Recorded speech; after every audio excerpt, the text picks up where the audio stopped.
আচ্ছা কোনছে আল্লাহ বড় না মানুষ বড়? ধরো গাদা, তুই কার হাতে কার জোড়া দেশ? কুড়ায় আল্লাহ আর কুড়ায় মানুষ।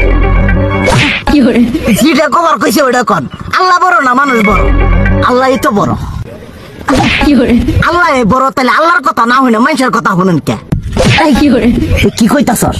কি এর আল্লাহর কথা মানে না মানুষের কথা মানে? হ্যাঁ, কি আর মানুষের কথা শুনেন তাই না?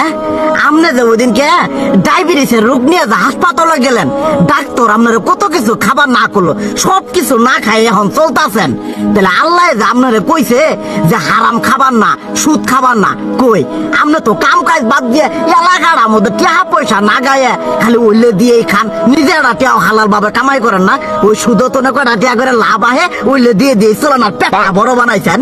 শুনেন একটা কথা কই, হারামের কোনোদিন আরাম নাই। হালাল পথে রুজি রোজগার করেন, প্রয়োজনে এড়া বেলা কম খায়েন, তাও শরীর পিণ্ডও ভালো থাকবো, কোনো রোগ বেদও হবো না, আরামও পাবেন, আল্লাহও খুশি থাকবো। তুই আমার এইভাবে বুঝাবি আগে কইলি না কে?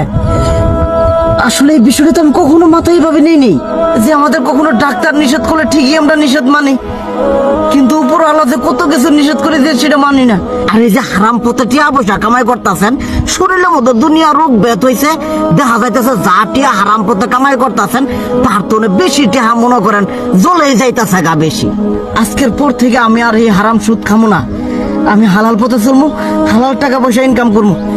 এতে করে যদি একবেলা কমও খাইতে হয় তবুও খামো, তবু আমি আর এই হারাম পথে চলবো না। আচ্ছা ঠিক আছে।